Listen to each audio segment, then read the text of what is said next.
The power of Christ compels you. The power of Christ compels you. The power of Christ compels you. No rats. What a film. Nathan, you know what this week's got me thinking? What's it got you thinking about? Religion in school. Yeah. That slippery slope of a topic. I like it. I'm just gonna go feet first, you know? I'm gonna take the bungee jump and just tackle this subject right now. Mate, dive off that board. Mate, we went to the same school. We did? And we went from a young age too. We did. We both went to this one school for our whole schooling lives. Yes, you know? our whole full schooling lives. Yes. One school. One school. Love. one love, one life. Girls 3. Yeah. For the so early education, you know, we're going to prep, we're going to year 1, we're going to year 2, and all there's this subject called Christian living. Now, I never minded Christian living. I never really thought about it too much. Yeah. But nowadays I think, you know, like it's just a weird thing to think about that, like, you know, looking back on, like, in hindsight. Yeah, well, and from memories, like, I remember, like, talking to kids that went to other schools and things, and I'd be like, oh yeah, Christian living, and they'd be like, what? Yeah, especially, you know? When it comes to, like, kids in schools with, like, a religion tied to it versus kids in schools without it, it's a very different experience. Exactly, isn't it? Yeah. And to be fair, I think our school was quite mild in its... Oh, yeah, we weren't, because we were Anglican. We were an Catholic. Anglican school, we weren't a Catholic school. Yeah, Catholic schools are very much more intense than what we had to go through. Exactly, yes. I mean, for God's sake, like, in senior school, I remember we had Christian living still, or Christian studies, and we basically just used that time to watch movies. It was all for movies. Even in grade 7, I remember we were watching The Lion, the Witch, and the Wardrobe, which had, like, religious, like, allegory. Yeah. But even then, I remember just thinking at the time, like, this is just a fun movie. Dude, like, we watched Blood Diamond in year 11. That's right, we did. And I still to this day have no clue why the hell we watched that in Christian studies. Do you think we should make, like, a Christian podcast? I was actually just thinking that, a Christian movie podcast. We should call it Christian Living. It's got nothing to do with Christian living. Christian Living Banter. But it's another movie podcast, and we just talk about movies we watched. And we have to pick really obscure movies and try and tie it towards the Christian faith. Dude, what was that, like, series where, like, was it VeggieTales that had the VeggieTales? That was a tough sit through, wasn't it? I didn't enjoy it. People enjoyed it, and I was like, why? I've heard people, when they did enjoy it, they enjoyed it ironically. Exactly, like, yeah. But I remember, like, they made us watch that kind of stuff. For those who don't know, VeggieTales is like, they just animate all these vegetables to reenact stories from the Bible. Yep. And there's songs in it. There's a lot of songs in it. And it's really shitty animation. It's like late 90s kind of animation. But I remember, like, when we were, like, that age, people, like, even when we were 14, they still made us watch it, even though it was clearly for, like, 7-year-olds. Yeah. I don't know why it stuck around for so long. Do you reckon, like, our school just had very little DVDs and they just had to keep recycling? Mate, I think there was one DVD. It was just the one season of VeggieTales. Oh, but Netflix has it, by the way. Does it? Are you kidding me?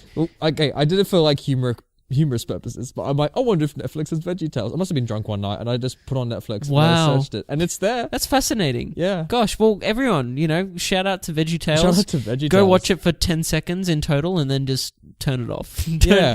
But, like, I remember, like, our Christian living, like, it was never, like, that deeply focused on the Bible. No. I mean, church was, but, like, the actual class itself was more about, oh, this is how you be nice to friends and this is what puberty is. It was never like... Yeah, we had a whole class, and again, senior school Christian living, I don't know what...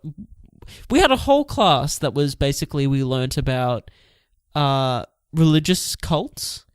That's right, yeah. And basically... and the teacher kept on saying, but we're not one. Like, these are the real bad guys, not us. Well, it was funny because, like, you know, there was kids shit-stirring and stuff, and we're like, Miss, couldn't you say the same thing about the Anglican Church and stuff? She's like, no. And I mean, like, we're, like, you know, we were learning about, like, Heaven's Gate and obviously Scientology. And I think everyone was asking to watch that South Park video. My goodness, that perfect, just... Like, it's so hilarious, that episode, that when they explain Scientology and then, like, halfway through this huge explanation, it's like that little tag comes up underneath and it's like, we are not over-exaggerating or, like, exaggerating for humorous purposes. This is actually the shit they believe, basically. Yes. It's so funny. To be fair, I haven't watched much South Park, though. No. I'm very well acquainted with The Simpsons, let's say, but South Park not so much. I feel like Ned Flanders is like that ideal Christian man that you see in media these days. Like he's like the righteous man and that kind of stuff. Like he's what Willem Dafoe should have been. Well, he's trying to be, but he's still got a dark side. And the best episodes are when the dark side show. It's great. Is this when like he turns to the devil, like Devil Ned Flanders? True, but I'm thinking more the fact of when Maud's passed away. I'm pretty sure at this point, and the Springfields come together to build him his new house, and it's a piece of shit. And it's like, the classic Ned Flanders line is, "Well, I can't live on good intentions, Marge." Like when the house fucking falls over, and he just snaps. It's a great episode. A great test of the religious faith. Yes, there's two great episodes of Ned Flanders. It's that one, and the other one's it's just for the moment. The ski. There's an episode where Homer's skiing and he's going down the hill. Oh, and he's ripped. I remember this. Feels like you're wearing nothing at all. Nothing at all. Nothing at all. Nothing at all. Stupid sexy Flanders. Oh, it's so good. But yeah, I'm surprised they didn't make us watch Simpsons for those classes. Like, I can't imagine why. No, I can't imagine why either. But welcome. It's to this week's episode. Episode 24. 2 dozen. Cheaper by the dozen too. Oh, 2 dozen. God damn. One more till quarter of a century. Yeah, I know. Well, big milestone next week. What are you doing on this episode? Just go to next week's episode. Just skip it. Just wait a week and then skip it. You know what's really special about today, Brenton? What? It's our Halloween episode. Ooh. Oh, sorry, I'll close the window if it's too cold. And it's closed. But yeah, are you a big fan of Halloween? Yes, I am. Oh, are you? I am. I have a strange relationship with. I'm not a huge fan in the sense that we're Australian. Yeah. And here in Australia, no one really celebrates Halloween. Yeah. Although it's getting bigger. It's getting bigger each year. But it's funny, when I was growing up, my dad, we never really took it seriously, but we'd go, let's trick or treat. And it was like, we didn't when we were very young. We did it when we were like teenagers. Oh, okay. And we'd just scrounge around and make the worst costumes like possible. One year I had like my swimming cap on with like a couple Shrek's ears attached to it. And like these weird glasses things that had like one of those like mustache things attached to it. And that was my outfit. And I wore my house shirt and my school uniform, and we went around trick or treating. And then like most people had like obviously have no fucking clue that it's Halloween. It was like and they'd just be like buzz off basically, and you'd be like on to the next house. Yeah, sorry about that. Oh, it was fun. It was basically the excuse to go for a walk. But yeah, I like it just to get outside for once. Yeah. I did a different thing in my house where like we just never did it, and and my parents were adamantly not they weren't against it, but they could not care about it less. But we had a lot of people come door knocking, and my mother, I remember her especially just disliking it so much every year. And we'd have a little bowl of like lollies and that kind of stuff, and like every time we would have people knock at the house, she'd be like, oh, and she'd like do this big eye roll and then walk to the front. She'd have to put in a smile and be like, oh, here you go, and she'd like throw candy at them so they'd run away. But it's like because it's not an Australian holiday, but because of globalization, we do acknowledge it. So. Oh yes. Yeah.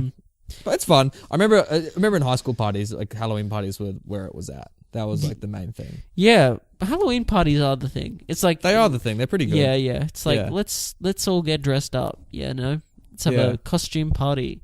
It's good, especially good for couples as well, because you come like rock up in pairs and that kind of stuff. Oh yeah. And I remember being in high school, like there was these couples that got together, and I'm like, well, I don't have a girlfriend, so it's just me. I don't think I ever went to a Halloween party in high school.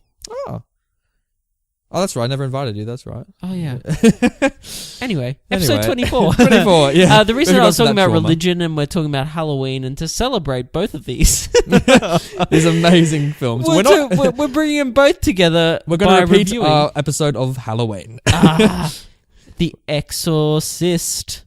Exorcist. Released in 1973. Yeah. Nathan, do you have a question for me? I haven't got a ring, buddy, so oh, shit. I don't know if I can ask that tonight, but I can ask you instead for you to pitch me this movie. Well, Nathan. Yes. So just imagine we're in the early 70s in Hollywood. Ooh. And I come to your desk and I say, Nathan, have I got a film for you? And I'm like, hold on, let me do like 5 lines of cocaine and then we'll talk about it. Does it? All right, cool, go. Alrighty. I'm ready. This thing's called The Exorcist, right? Yeah. And it is about this actress who is a single mum who has a 12-year-old daughter. But enough about my wife, Brenton. Like, No. You're gonna want to listen to this. oh, okay. Hollywood executive. Yes. She's a single mum with this daughter, who suddenly is being playing with a certain board. Ooh. A Ouija board. A Ouija board. Yeah, and she contracts a demon inside of her. And no one knows what to do. No one knows what to do about it. The doctors don't know what it is. No one knows what to do. Mm-hmm. You know what they should do? What should they do? They'd better call a goddamn exorcist. And boy, don't they. They just call a goddamn exorcist. And this film is gory. It's disturbing. It's creepy. Ooh. And it's kind of funny. Isn't it, though? And that's The Exorcist. All right, Brenton, here's hundreds of thousands of dollars. And let's pray that this film makes some money. Oh, let's pray, and let's not blow the budget on all the. Let's be sure not to blow all of our money on the basically the suing from the Catholic Church. Basically, Yeah. When they say like, "Is this what we do these days?" Like, yeah. that was like horribly put. I was like trying to say a point, and I was like, the words. That's why we have editing. But yeah, It's gonna be all in. Like, dude, I'm gonna rip the Band-Aid off again and add it to the for pile just take beside the me. charge. Oh, Like the demon itself. Just take charge. so I like this movie. You do like this movie. I like this movie. I like this movie. I don't love this movie, but I do like it. But I do like it. I'd definitely take it over for dinner, but I don't know if we'll be having dessert afterwards, if you catch my drift. This movie has issues. It Doesn't has Yeah. got issues. But what it does right, it does right. It's like me. So let's start off with just the slow building of tension this film kind of does. And it kind of works for a little while. And it's not. This isn't. It's probably its strongest suit. But there's a point. There's about a quarter of the way through this movie that the tension starts building, and I'm like, yes, Yes. it's It escalating. I found that it was like the first half of this film, I was like kind of bored, and then as soon there's as a point. there's a turning point. Yeah, and there's a little build, and then it lulls again for me. Yeah. It's got severe pacing issues. This film, I guess, is what I'm trying to say. Yeah. But through it all, those good moments that it has kind of outweigh the negatives. They do. There's some good acting. There is some good Yes. acting. There's some bad acting There's some as well. really shitty acting. Like, it's a really mixed bag, isn't it? It's It funny is, because, like, yeah. overall, I think I like the film, Yes, but like, and there's so much good stuff you're almost willing to overlook the bad stuff. that's it, isn't it? Yeah, that's exactly right. Because like looking back on this film, you know, since there's so much time has passed since we saw it, Brenton. Yes, But like, I don't know. I feel like I am willing to forgive the shitty kind of stuff for the good stuff, because the Yeah. good stuff really delivers. and I think what's interesting about this film. So usually we spend a lot of time talking about characters. Yes, characters, the building blocks of character. cinema. You know, and for this, I don't really remember any of them. Like they weren't. Like I remember them, No, but I couldn't tell you any of their names apart from Reagan. oh my goodness, That's Reagan, And I guess because it's the only character whose name's mentioned probably, you know, a billion times. like 70% of this screenplay is just the word Reagan. Yeah. Like, let's be honest. It's so true. Like, yeah, I mean, yeah, I can't remember like the moody priest or like the old priest or like, yeah, I think the character that gets the most action is the demon, like the demon itself. Yeah, I'd say probably the demon. It's like the main characters are obviously Mummy. Yeah, Mother Dearest. Do you say priest with issues or just yeah, moody priest. yeah, I call moody him. priest. Who I liked, by the way. I liked him. yeah. You know, I like his mother as well. I thought she was great. Shout out to Moody Priest mum. Moody priest mom. She's a gem. But yeah, I'll also say in terms of positives for this film that as soon as it started, I thought that the cinematographer of this film had just a really good eye for color, lighting, and obviously just shot composition. You know, like Absolutely. yeah, like especially because a lot of scenes are in the dark, and yet Yeah. still like its use of light and color, like things stand out, and again, it's that thing of like showing and not telling. There's a lot of things early on that you kind of latch onto visually, and it's due to just this really this really solid cinematography. So shout out to the The cinematographer who's whose named in name the is credits. not written down on my notes. No, but he's there, and you can Congrats. look him up and give him a pat on the back. Congrats. Yeah, there's some very beautiful shots, especially when, we finally get exposed to the demon, and it's so much later on in the film, but when you finally, you know what, for a film called The Exorcist, it takes such a long time for an exorcism to actually finally start happening. It does. It is ages into the film, and I'm like, come on. I'm like, because there's so much of this film, more than half is just like, oh, you reckon she's possessed? It's like, do you reckon there's a demon? And then I was like, there can't be a demon. And then I was like, but maybe there is. And then the doctors are like, there can't be a demon. And then one's like, but maybe there is. And then the priests are like, there's no demon. And then they're like, but maybe there is. And then the demons are like, clearly I'm fucking here. Yeah, the whole time, the film literally gives 4 pieces of criteria that classifies if someone's possessed, and the demon does all of it repeatedly, and all the characters are still scratching their head, yeah, but you reckon it's possessed, and it's but you know what? Despite that, Brenton, I actually do like that there's a bit of ambiguity. I do too. That yes. she's obviously she is possessed. There's no denying it. But there's still a thing where one of the doctors are like, oh, patients, does she have any issues with the father? And then the mother's like, oh yeah, because the father left, that kind of stuff. And they said, well, this could be the daughter's cry for help. Yeah. About the father. And I'm like, maybe she is faking it. It's I like it, but then at the same time, there's a few plot contrivances at the same time. Yeah. But then, so I'll be again, it's the thing oh, I really like that. And it's oh, and then there's a plot contrivance. The fact, and mini spoiler alert, but I said it in the pitch, this plot point. The fact that she contracts this demon because she plays with a fucking Ouija board yeah. is just the most cliche bullshit, ever. It's a very cliche story, oh isn't my it? God. And thank God they don't dwell on that for too long. No. What's the demon's name that she gives it? It's Patutu or something like that? Okay, what we'll do is, in the magical art of editing, yes, there will just be a voice that says the correct name right now. So the demon is called Captain Howdy. Oh, Nathan. I'm so on top of it, aren't I? Mate, my memory is sharp what as hell. a bloody champion. But that demon, I reckon the demon's the best part of the movie. Especially when it takes hold, you're because it turns into a shit show. And it's because the whole film's set at the one house. Yes. And sometimes you go to the hospital and that kind of stuff, but I was just yes. And when the demon finally comes out and starts doing shit, I'm finally. I didn't care who died. I didn't care who got hurt. I'm just rip into everyone. I was rooting for the demon, frankly. I was let's see what this little girl can do. Were you scared? You know what? Certain points I was. I was more scared with this than Halloween. Really? That's yeah, I'd say the same. Mm. I think there's a level, like I said, of creepiness that's in this movie. That's there. This underlying kind of creepiness, and to that I also say it's funny because this is obviously an old movie. Yeah. Funny that we talk about on that this on this podcast. show. On this podcast, really? How dare you, sir? Oh, over 20 years old. Oh, it's old. It's like us. But the reason I bring that up is that because this film is quite famous, and I've heard a lot about this, and I've seen little snippets, probably 20-second snippets nice. of some of the demon's deeds. Let's Oh, say, the antics, yeah. And so I always thought it was just kind of a silly romp, and it's not. This film out of context, it looks quite silly, but this film takes itself quite serious, and I'm glad it does. Yeah.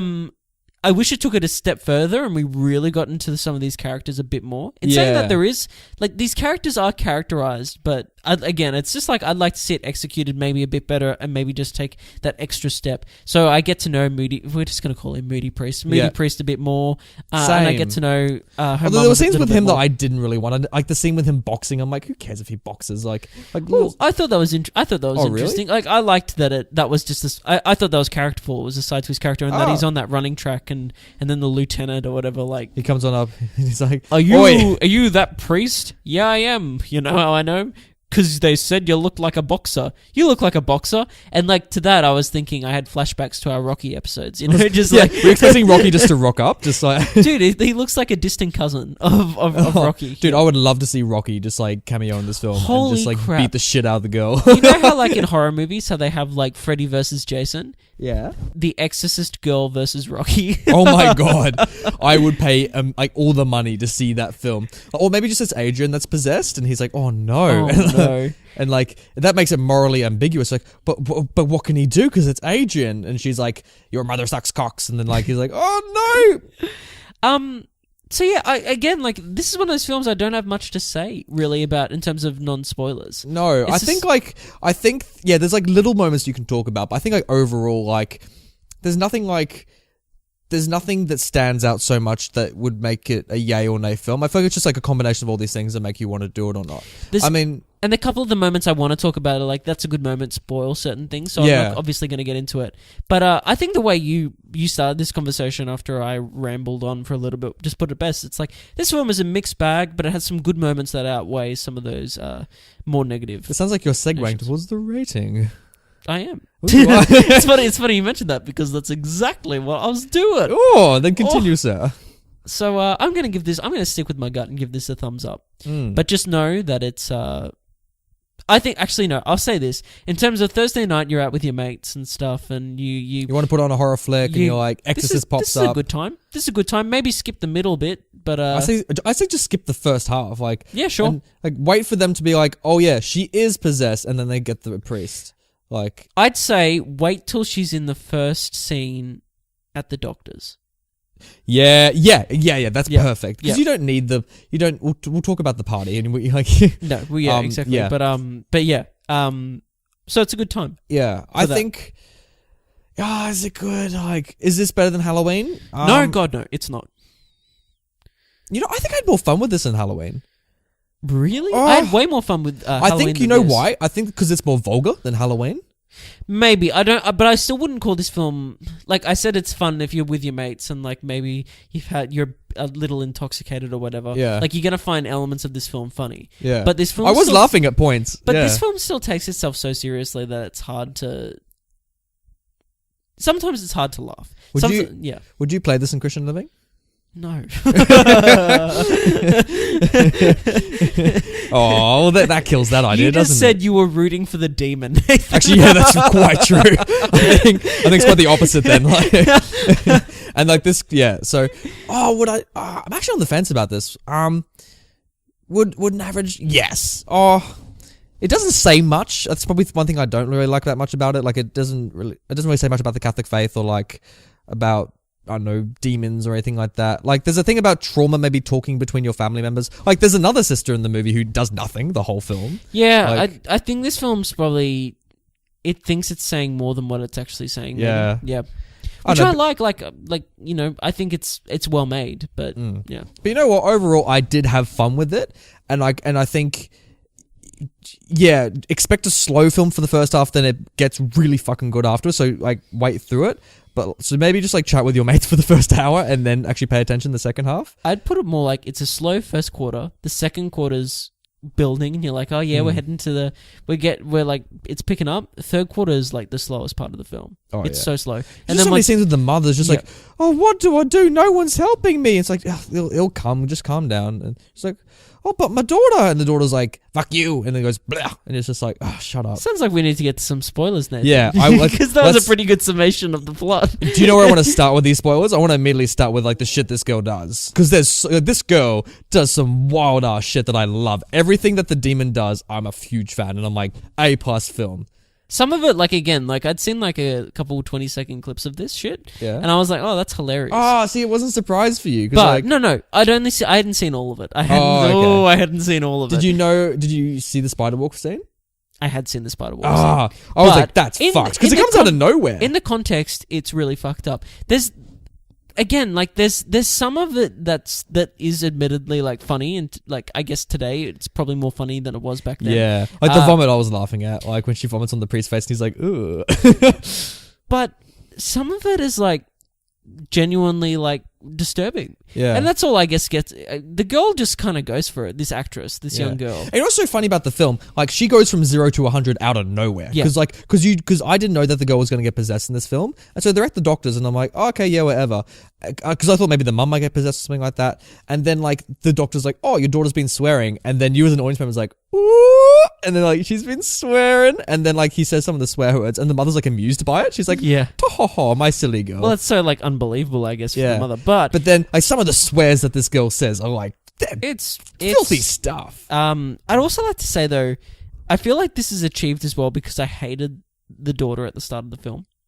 I thought, and I hate her like in a lot of it, in the sense of like, when the daughter's like the daughter when she's not the demon, I genuinely like dislike the daughter because What I made think you hate her so much? and I dislike the mum too because I think she's a sheltered, spoiled brat that has like Wow! that has like no like idea of what the real world is. Holy Nathan, shit! This girl. Tell me how you really feel. This girl is 12 years old and she Yes. acts like a 4-year-old.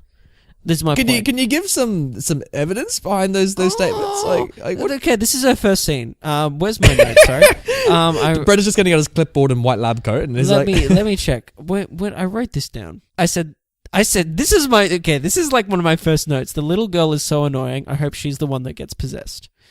And it's like because her first scene was like I saw this horse and it was so beautiful. It was so, and she says it like 6 times. It was so beautiful, Mom. It was so beautiful. It's like, was it beautiful though? And then she's like, and then I want a horse. When can I get my horse, Mummy?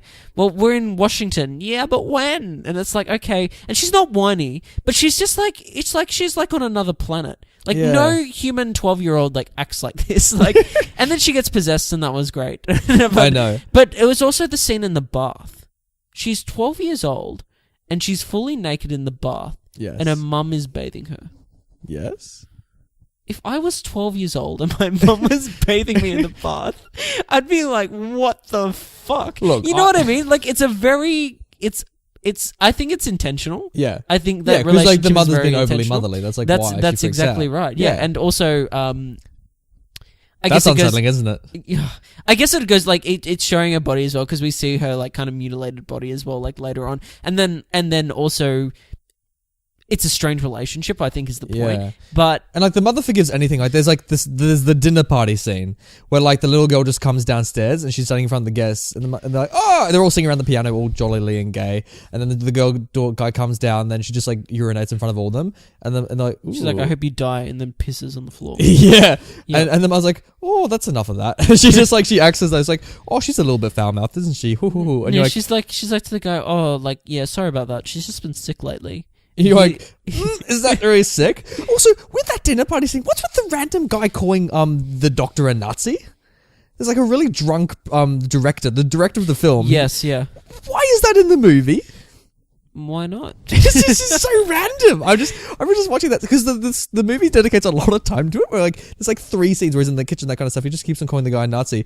They eventually fight, and then the director gets taken home. And it's this weird plot that's never referred to again. Maybe it's trying to reference the director so you remember him when he dies, because we don't know that he's babysitting 1 and then 2 that he like dies, and it's like, oh yeah, that guy's dead.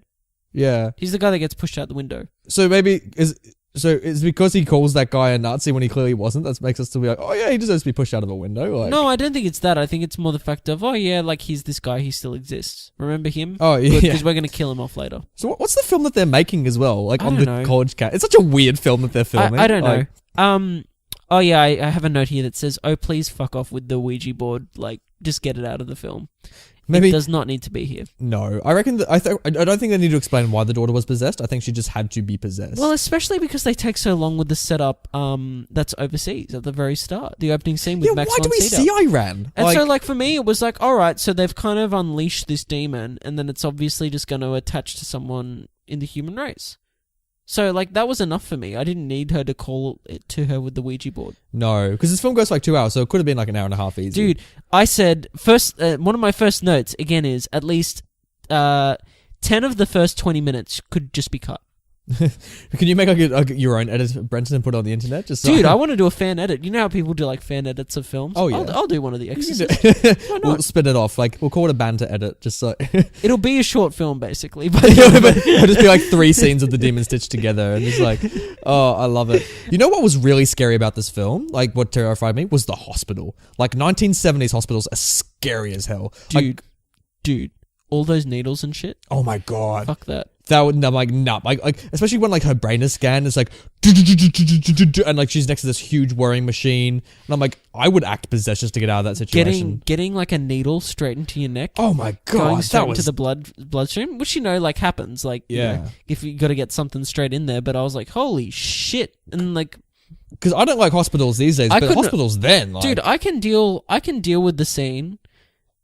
Actually, no, I like that's not. It was very uncomfortable and like grotesque to watch. The scene with her cross and her mutilation of her, of her nether region. But still, the part that I was like, oh, I can't watch this was all that needle section. Yeah. Like the blood's like. It's funny how that's out the thing that pipe and gets shit. you. Dude, like there's a scene where the girl literally shoves the mother's face into her bleeding vagina, and yet that is what we don't look at.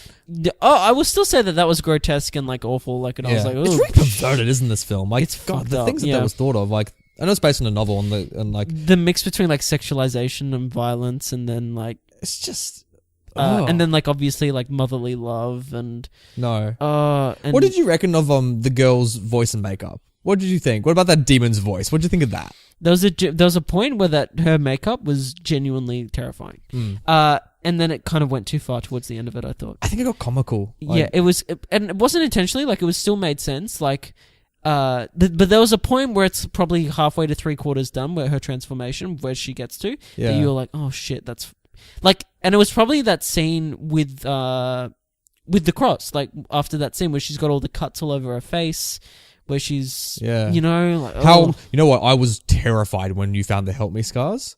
That was, I was literally like struck when that happened. I'd say like the best parts of editing in this film are in these sections too. Yeah. Oh, easily. Yeah. The hospital sections, and also like there's a point where it's jump cutting between the hospital and then like the serenity and the stillness and the quiet of the church with Moody Priest, and like and also when the moments where the demon's obviously unleashed towards the end of the film, like she does the spider walk down the stairs, does the head turn to them, and that hard cuts to something else entirely. Yeah. And you're like, oh shit, and you're just kind of left with that, and it's never resolved. It's like, which is cool. Like I think that's smart editing. And the sister's like, oh, she's upstairs. Like, oh, like every time someone visits the house, the sister's like, oh, yep, she's just still tripping up again. And they're just like, I don't know, but with her, I feel like her voice, every time she spoke, I thought she was trying to sound like Popeye. She's just like, oh yeah, no, I just need some spinach. Give me my spinach. You know what she sounded like? She sounded like I'm that bloody pearl blob from Blade. She's like, oh my god, sounds exactly like her. It's like. Yeah, I love it. And it's like, oh, when she starts speaking Latin and that kind of stuff, she's like, Morti Torum. And then when she does that weird mother's voice, I'm like, I don't know, it's so obviously dubbed. I'm like, I couldn't take any of it seriously. I enjoyed it. I had fun with it. I had a lot of fun, but yeah, I don't know. But also the makeup was great. I thought props to the makeup team. They did a good job with that. Yeah. But what else? But about the mum though, I was not a fan of the mother. I didn't like her at all. Well, like I said, I didn't like really the mother or the daughter and their relationship. I was like, no. This isn't. Even if she doesn't get possessed, this won't end well one day. No, this kid's too sheltered, and because they all like try and act happy at the end of the film. Like, oh, haha, we're back to normal, and I'm like, dude, you're gonna have PTSD for years from this. I was thinking as well, like, again, just bring back to that relationship. When you were 12 years old, did your mum come up every night and like put you to bed and like kiss you on the fucking face and be like, oh, I'm going, like, and like tuck you in? Not when I was 12. I think it started fading when I was like 8 or 9, I think. I agree. And so like I was going, she's 12. And I was thinking maybe I've just had like maybe we just have different childhoods. By the way, there probably are children who do experience that quite normally. True. In the world. No, I don't doubt it. Yeah. But this we're certainly not the barometer for normal, Brenton. Like, but I mean, like, I don't know. You can see why this girl gets possessed. Basically, she's basically she deserves it. It's not that she deserves it. She's like a sponge for anything. Yeah. It's like, you know. But don't you love the irony that the daughter of an actress whose job it is to be someone else, becomes someone else? Yeah, for sure. Found that, and when the actress kept on saying, "Oh, she's got split personality," I'm like, "You're an actress. Your job is to be split personality." I just found that very funny. Like, I'm like, all the authors having some dramatic irony in there. But yeah. Also, by the way, the amount of times the mother says Jesus Christ. If you want to play a drinking game with this movie, just do that. Every fucking scene, she's like, Jesus Christ, and there's like another thing. She's like, Jesus Christ. I'm like, we get it. Like, so we've touched on it a little bit. But what did you think of the vulgar language from the demon? Oh my god, I found it funny. Like, it was. There's a really one of the scariest scenes in it was the scene where the doctors arrive at the house. Yeah. And they're like just in their suits and stuff, and they're like, they just arrive, and then they're like, you've got to come upstairs really quickly, like right now. And they walk in, and she's just like convulsing on the bed, like it's when I say convulsing, she's like bouncing up and down off the bed, like flinging her body like a seesaw. And then the doctors kind of like run away to try and stop it. And then she just like stops and just starts saying like, fuck me. Yeah. And she's like thrusting as well. Yeah, like, and then she like punches that doctor in the face. Oh, he falls that was on the great. floor. She like bitch slaps him and then she slaps the mum, I'm pretty sure, as well. And then God. It's like, yeah, it's mental. Like, I was just going, yeah. I was like, yeah. I was cheering when that was happening. I'm like, kill them all. I was like, just see how far this goes. I was wondering if it was going to turn into like an American Werewolf in London, where she just runs out of the house and just like starts just like killing people left, right, center until they have to like just form possess her. To be fair though, like I've never really been scared of demons. Like in movies or in real life? Like I guess both. Like they don't really. And so I'll give props to this movie. There was moments that were creepy, sure, but I'm never really like terrified of them. When the Iranian statue popped up for that one frame, I was quite spooked. You know, like oh yeah, that was fucking scary. When Max is on the floor, like looking at the girl, and she's kind of in the, she's kind of in that kneeling position. And then you just see the statue kind of. Also, you see the demon at random frames. Holy shit! That was fucking terrifying. That was horrifying. I was like, I literally jumped when that happened. Quote from Brenton's notes: "Holy fuck! The medical examination scene, and then the quick cut to the demon's face. Holy shit!" Ellipses. Like it was like because you don't see it coming. Like, she's just staring off, and it's not even. There's no sound effect with it. It just shows the frame of the demon. And there's enough detail there that you're like, oh god, like. I'll give a fun fact about this now. Okay. I know we're going to get to another section later on, but now we're talking about it. It's interesting because those frames that they used for those shots were actually options from the concept team for the concept of the makeup for the little girl. Oh, really? Yeah. That's interesting. Yeah. Like, well, don't have to spend any more money on this. Just like use what we've already got. We got all these pocket. great photos. Yeah, and these great little clips. Yeah. I was like, I was so spooked at that. And you know what? Props as well to the special effects. Yes. Because like when the girl floats, like, oh, well done. Like that looks genuine floating when like she hovers above the bed. I love when like the bed's shaking and the mother's like, oh shit, no, the daughter isn't faking this. And then they're doing the Exorcist or whatever, and she genuinely rises, and everyone's like, yep, this is a demon. And that's when I'm like, obviously she's not putting it on at this point. Like obviously she is actually possessed. Can we talk about the exorcism before we leave this section as well? Oh my god, we should talk about the exorcism. We should. Which, by the way, so for a film called The Exorcist, the actual exorcism happens an hour and 43 minutes into the movie. And this film goes for 2 hours. It's like, I was just like, finally, I was just so impatient with it. I think the exorcism itself is a tiny bit underwhelming. Like it's very well executed. It's very well done. It goes for a while as well. Like they really take their time with it. And basically what we end up is with 2 dead priests, but we get rid of the demon. By the way, good on you, Moody Priest, for taking one for the team. Yeah, well, he was pretty distraught about his mother's death, so he's just like, I don't know if he was hoodwinked into killing himself, but he was just like, well, this probably is the best option. I mean, when you get possessed by something that like that, you know, I'd probably fling myself out the window as well. Yeah, like, you'd be but then, so he gets flung out the window, and then when he's on the ground, clearly dead, his skull cracked open, bleeding everywhere, there's like a random priest who just walks up to him. I thought it was his friend from the start. But he's clearly dead, and you're like, "Oh, do you want to make a confession?" I was like, "What are you doing?" I was actually reminded of The Room. At The Room when Tommy Wiseau shoots himself in the head, falls back. There's literally Lisa and Greg Sestero's character, whose name is Mark, run into the room. There's brain on the floor. There's blood everywhere. Like he's just lying there dead. And the first thing, wake up, Johnny, wake up. And then she says, is he dead? And it's like, are you fucking stupid? Like, oh, I see. That's it. And the film that was the first horror film to be nominated for Best Picture has something like that in it. And you're just like, oh, do you reckon it deserved that accolade? Like, this was the milestone horror film. I'd need to look at the other films that came out that year and remind we're not myself. that well versed, are we? But yeah, I think it deserves. I think it's pretty good. It's pretty good. Yeah. And all the I think we'll save that to the next section. But in saying that, we're about to go into the next section now. I think. Yeah. Is there anything else you want to talk about in terms of spoilers? No. Oh, one last thing, just the very final scene. I was very confused why, like, the film ends where, like, the detective's like, oh, you want to go see a movie? Like, it's such a weird anticlimactic thing to end it's on. like that cycle of, like, that's what he asked the guy before, but I agreed. I was like, why? And, like, this doesn't need to I was be ready here. to, like, again, another 3 minutes could be cut off the end of the film. I reckon they should have just cut it, like, as soon as the guy jumps out the window, they're like, whoop, and the end. Nathan. Yeah? How do you make a movie? How do you make a movie? How did they make this, Brenton?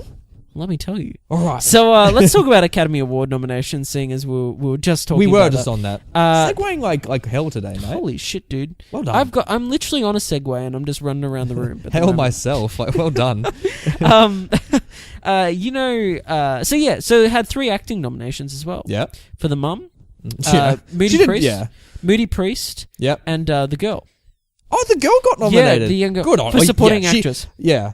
But what's interesting is that she was nominated at a time when everyone thought that she was doing the voice as well, because the actress, the actor that had done the voice, said that, oh no, I won't accept a credit for this because it adds to the thing that you don't know. It's just the demon. But the neck minute. And the next minute, she wanted credit for it on the film, and like was going to sue the company, and they're like, "Oh yeah, sure." So they gave her credit, and then everyone in the Academy was like, "Well, what the fuck? We just nominated this chick for an Oscar for doing the voice." Yeah. Exactly. So then it basically just screwed over any chance she had of winning the award. Oh, you know terms what? of the As far voting as child process. acting goes, like, well done. Like, Oh, this well film would done. not have worked with her. At without first, her, I thought sorry. she was a horrible child. Like I said, I didn't like her in that first scene, and then No. I was like, actually, no, this is brilliant. But you know what? If you're a casting director and you're like, I need someone who can pull off these demon scenes, and she can, but she can't actually do anything else outside that, you're like, we'll concede that. True, Like- but I think once I realized that was kind of the point, that she was meant to be that kind of sheltered character that was kind of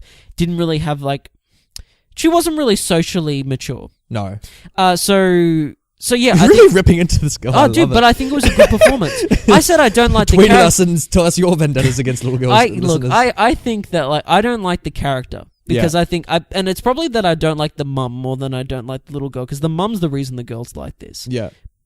But I still didn't like the girl in the first scene. And I was like, oh, it's a child actress. And then I was like, oh no, it's been well thought out. So she gave a good performance. So props to her. Do you have any other facts, Nathan? Oh, I've got a bucket of facts. Mate.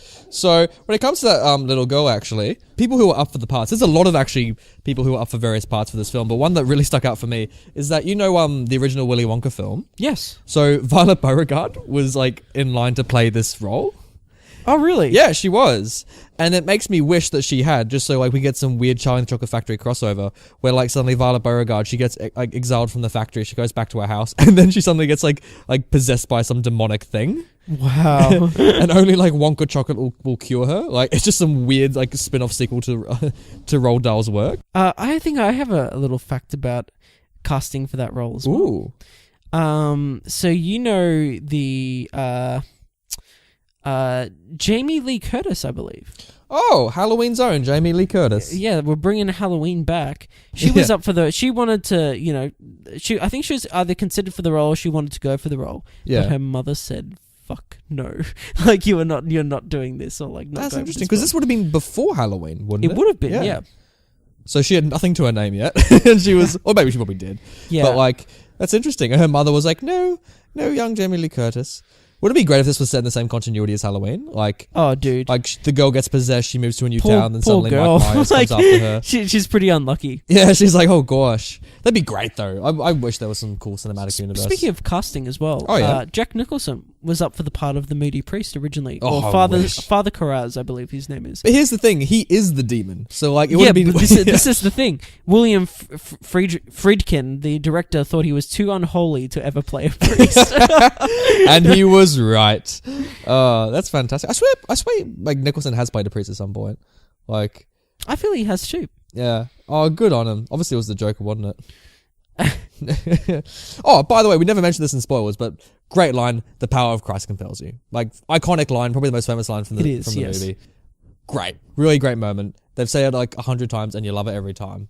A fun thing I want to talk about is the director. I don't know if you... Sure. Yeah. So the director went batshit crazy on this film. Like, he was like... He did. He really did. Like, he did some weird shit. So, like, because he looked at the old Hollywood directing style, where the directors are like, oh, you got to really experience these things in order to act the character. So he, like, to get these genuine reactions, he, like, violently yanked around the characters on the harnesses. So when, like, they were doing, like, those demon scenes, like, the director was, like pulling strings like a puppet master, just to, like, and gave them, like, back injuries, just so, like, the looks on their faces were genuine pain. For instance, in an interview, Jason Miller, the guy who plays the moody priest, said they had a major verbal confrontation with the director, William Friedkin, after the director fired a gun near his ear to get an authentic reaction from him. Yeah. He told Friedkin that he is an actor and that he didn't need a gun to act surprised or startled. Thank you. Thank you very much. He did it. Fucking hell. Crazy. It almost sounds like what's his name? Stanley Kubrick, almost. To a certain It is degree. It is Kubricky. And what's interesting about that is that Kubrick passed, didn't he? Like, he was offered it. Kubrick was offered this, yeah. Yeah. And he passed on it. And saying that, this film had like quite a difficult production phase because no one was touching it, and also like I can't imagine why. Well, people thought it was like there was the thing of like it was like a little because it's like a fire break out on set. Like people genuinely thought there was a curse attached to it. Exactly. Yeah. People thought. The 70s. What a time. But understandably, because he did do some bonkers stuff. Like, there was one point where, the priest, the director actually slapped him hard across the face to get that deeply solemn, like, reaction. Wow. It's like, what are you doing? Well, also, by the way, so you know how you can see their breath, like, because, like, when the girl's, like, sitting in her bed? Yeah. That's because they filmed that in a freezer room. Oh, man. The director was like, oh yeah, this is how we're going to get these reactions. So they built a set in a freezer room, and like all the like crew had to wear like cold weather gear, but the actors just had to like shake there, just looking like terrified and cold. Like, it's bonkers. That's bonkers. Thank God this film made like all the millions of dollars. It's like, well, it's the highest grossing film from Warner Brothers, and also I think it's when adjusted for inflation, it's the highest grossing R-rated film. Wow. Or it was. It would have been. I mean, it does deserve it. Didn't Deadpool overtake that? I'm pretty sure something like that. I know Passion of Christ did, so people love their Christian their Christian stuff. But you know what? Like the actors now, I'm sure the ones who are still alive, which I'm probably sure a lot of them, like they probably talk about the set and like have great stories to tell. But during the time, you think you're just making a movie. I mean, like everything's it's like that classic saying of like, well, it's funny now, but back then it was like a bloody shit show. You know what I mean? Yeah, it was. God, yeah, it sounds horrible. Speaking of all actors that are still alive today in this film, Max von Sydow, our good friend. We don't know him. Let's be honest. And speaking of Max von Sydow, and also the foul language used by the young girl in this film. Oh yeah. So basically, in the first day of filming the exorcism sequence, after the delivery of her foul-mouthed dialogue, it disturbed the gentlemanly Max von Sydow so much that he actually forgot his lines on the first day. Oh my God, really? When she started going off on him, he was like... He's just on set, he's like, settle down there. Because obviously, the girl did say these lines on set. Yes. So they would have just heard this like little girl's voice say these foul things before it was like dubbed in with this like demonic voice. Yeah. So it would have been really weird for the actors and crew. Oh, fuck you motherfucking cocksucker. It's just like, excuse me? And their parents are on set like, oh gosh, like who raised this chick? But also like with Max von Sydow, it's very weird watching this film today because he looks identical to what he looks today. Because these days he's like in his 70s, and in this film he was in his early 40s. He was in his early 40s, but he was aged up through makeup to look he was in his 70s. That's crazy. Isn't so over like 40 years, like I saw him in Star Wars recently, and then you see him in this, and you're just like, he hasn't changed. And I'm like, either he looks really shit young, or that's very good makeup. Which thankfully it's the latter. You got any more? I'll tell you what. When it came out in cinemas. So audience members in the United States, some of them were given bath bags because there were repeated incidents where people literally vomited from the film. Wow. So there were cinemas that actually gave them like paper bags as they walked in. Isn't it interesting that like I find that there's some scenes in this that are shocking and maybe hard to watch, such as the needle scene. Yeah. But there's nothing that I would necessarily say super gory. No. There's insinuations of No, it. there's like sure. vomit, but there's not like. I think like the goriest thing is probably when she's mutilating herself with the cross. Oh god, that's. But yeah. at the same time, like it's just blood. Like you're not seeing. I think it's just all at the time. Thank God we're not seeing the actual what's actually being done. God, but I know. But apparently that scene is actually worse than the book. Oh wow, really? Yeah, gosh, yuck. Look, what inspires people to write this, Brenton? Like The devil. Oh, there you go. But I think the thing is that you and I are so used to stuff like Game of Thrones, where like mutilation is just like we're an like afterthought. we're like desensitized to it almost. We are, yeah. Oh, the world was so much calmer back in the 70s. But it's also like a little other girl things. stabbing herself in the vagina was all you needed. So Game of Thrones is made for adults, but like say I don't know, like films today that come out for kids with like massive CGI budgets. Let's say like The Hobbit. The Hobbit franchise, just for example. There are so many decapitations in that like PG / maybe you just don't see the blood. PG-13. That's how they get away with it. I know, like it's But it's still decapitation. It's still a decapitation, yeah. Yeah. I don't know. What age could you start watching a film like Exorcist? How young could you go to say, oh yeah, you can let them watch Exorcist? Depends on the kid. Teenagers. You'd let a child watch this? Sorry? Teenagers, I said. So like what, 14? Like Yeah. Yeah. Yeah, I suppose. You know what? suppose. Because when I was going through the people, I was seeing that like, a lot of people did watch this when they were kids. Yeah. Yeah, they just snuck a copy and they watched it and they're like, well, that scared me for a good half Have you decade. seen that thing of like Tarantino being like, if parents are cool, they'll let let the kids watch these adult movies? Because I watched them when I was a kid. Tarantino's do it, be bad parents.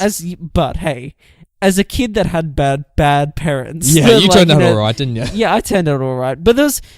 Funnily enough, the films that I was most scared of weren't the most adult films as a kid. Oh, the really? films that I found the most, like Harry Potter and the Chamber of Secrets was fucking terrifying when I first watched it. Oh yeah. With like the basilisk and oh yeah, I was spooked out by that. You know what I mean? Yeah. So is that the scariest thing you watched as a child? yeah, dude. And that's crazy when you think about like some of the other stuff that I've spoke about on this podcast. Yeah, because you've seen some of these like films. Like yeah, like it's funny. I think the scariest thing I ever saw was a child. This is a really random story, but it is Halloween, so I guess we can tell it. Do you know the film Knowing with Nicolas Cage? I know it. I've never seen it. Oh, okay.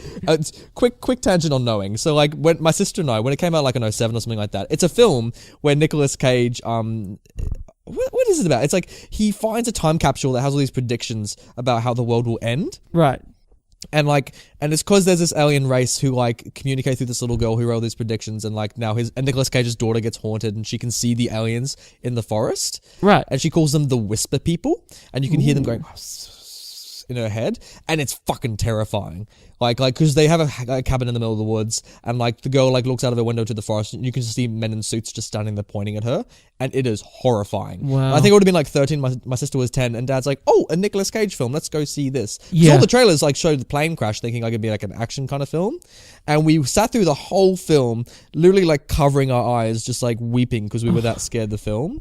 And now like my sister and I literally just cannot watch Nicolas Cage, not for obvious reasons, but because of that actual film that he did. Like, wow. yeah. Jeez. So that was the scariest film I saw as a kid. Nathan. Yeah. Do you want to look at this film's poster? Let's look at this film's poster. Oh no. Sorry guys, I'm looking at this film's poster right now. The Exorcist. Something almost beyond comprehension is happening to a girl on the street in this house, and a man has been sent for as a last resort. This man is the Exorcist. This is a terrible poster.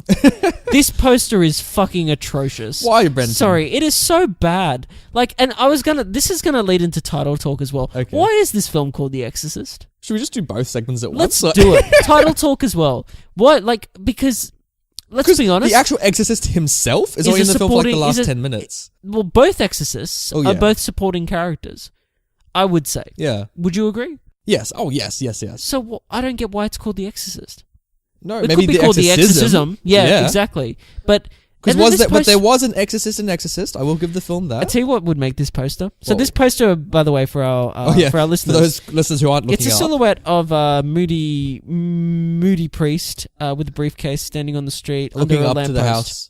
Now, And by the way, this shot apparently is iconic. Like it's lauded by critics as saying what an iconic poster and all that kind of stuff. I don't even remember it, dude. Brenton, this is why you and I do this podcast, because we shit on this popular opinion and we go, no, it's a bad poster. This is what the poster should have been. Yeah. By the way, the tagline is terrible as well. It's a Too long, long. Way overly too long. complicated, dumb. No. It should be cocksucking motherfuckers. Wait, her best line is your mother sucks cocks in hell. Yeah. I love that my scene. God. Oh, she's so good in it. What What do you reckon the poster should have been? It should have been if it was going to be a silhouette, like a really dark kind of like shrouded, like almost silhouette of that face that keeps flashing. Oh yeah, like the actual demon itself. Like, Yeah, and then there's like a glint in the eye. yeah. There's a glint in the eye, and in the glint, like, you know how you can do that effect where like there's an image inside the eye or inside like the flash, and Yeah. it's just like the regular girl, Yeah. Oh, dude, you should be a poster editor with that. and it should be still. called the exorcism. Yes, or just exorcism. Yeah, yeah. Oh, dude, Dude, we did it. put it there. Yeah. That Well is done. that's something else. Yeah. Yep. So So, good stuff. two, so two- guys- 2 segments with 1 spoon. Yeah, done. So let's give the power to the people. Power to the people. Pass it to the people. Let's go. All right. So, on the tomato meter, What's going on? the critics have given this film an 86%. Yeah. And audience score 87. So the audiences and critics are in agreement, Brenton. They are. Almost exactly. Almost exactly. Interesting. So what are they saying? Do you want to tell me what some of them are saying? Oh, yeah, I can start us off. David Nusser from Real Film Reviews. By the way, guys, Real Film. Real it? is written with R-E-E-L. R-E-E-L. Oh! David, He's a you jokester. funny guy. Hey, he didn't like the film. He gave it a 2 out of 4, and he says The Exorcist runs out of steam long before reaching its decidedly low-key and somewhat anticlimactic finale.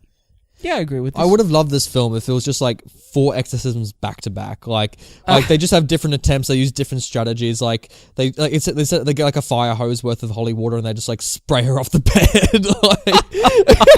Like a fire crew comes in, like one of those huge fire hoses. like, here's your holy water, bitch. And she just like goes out the window, like and down the stairs. Oh, That's what it dear. should have been. So David's not wrong by any stretch. But Jack Matthews from the New York Daily News, he liked it, and he said the movie that launched a new era in horror films, and which for one generation remains the scariest experiences of their lives. Ain't that the thing? Back in the 70s, this probably was top shit, wasn't it? What's our defining horror experience?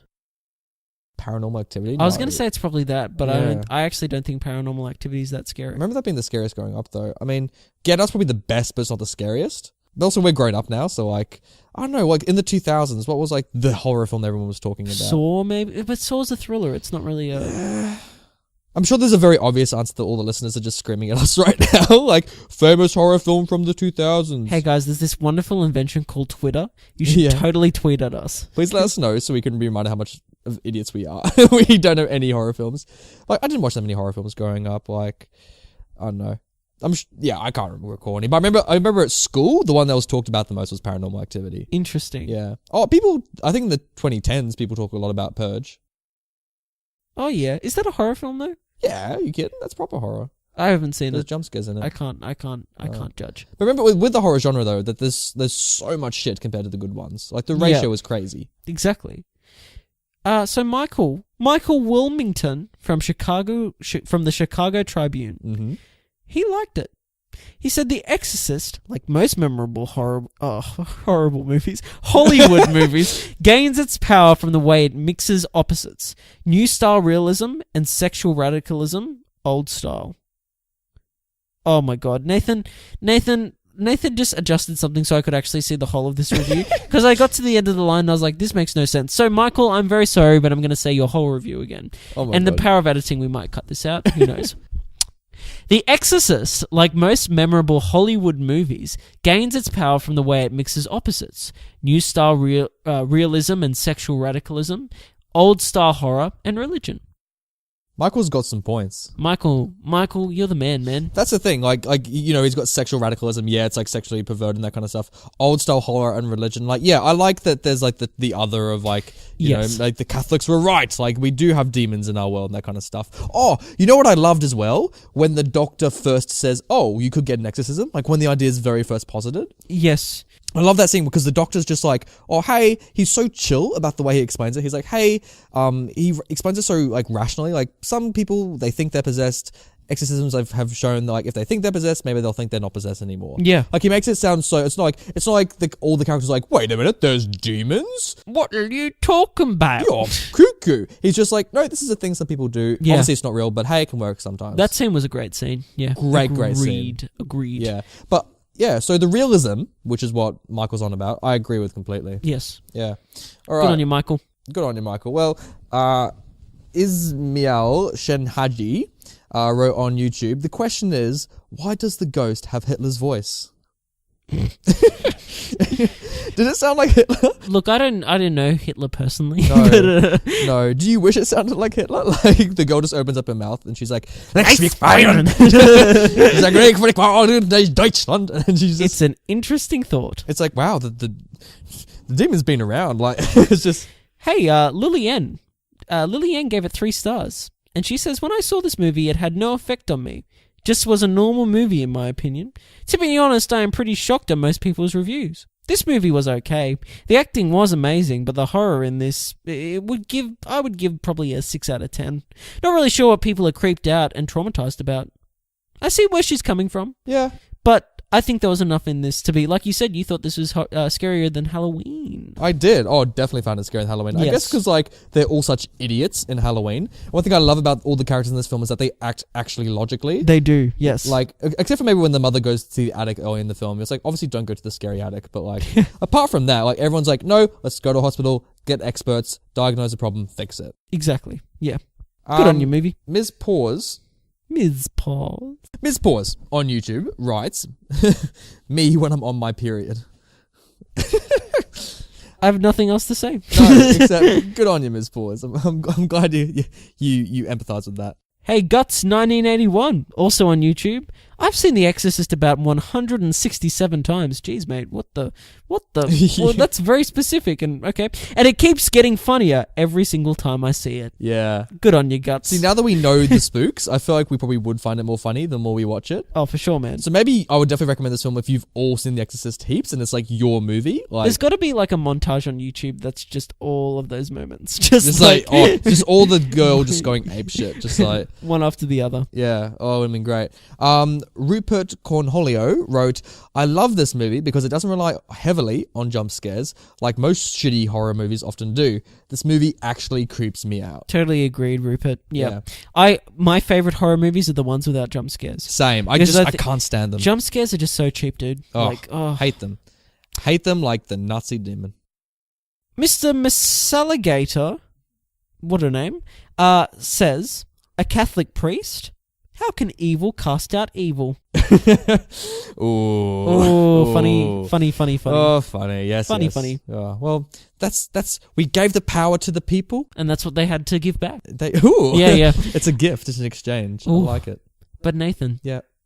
that was The Exorcist. That was The Exorcist. Or Exorcism, as we'll call it from now on, because that was such a good title, dude. Such a good title. Also, there's a franchise. Like, there's sequels and that kind of Oh, stuff. no. Apparently, they get shitty. Oh, no. I have no interest. This Would movie you want to doesn't- see anything more in this No, world? this film doesn't need a sequel. No.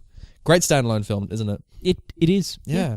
So that's our Halloween episode. So Ooh. I hope you guys have fun. Can you Like, please close the window, seriously? yeah, I know. It's seriously This- freezing. The wind, it's got a mind of its own tonight, isn't it? Like, It yeah, does, yeah. but Brenton, what are you're rising, buddy. No, the power of the podcast, it compels you. Classic movie banter.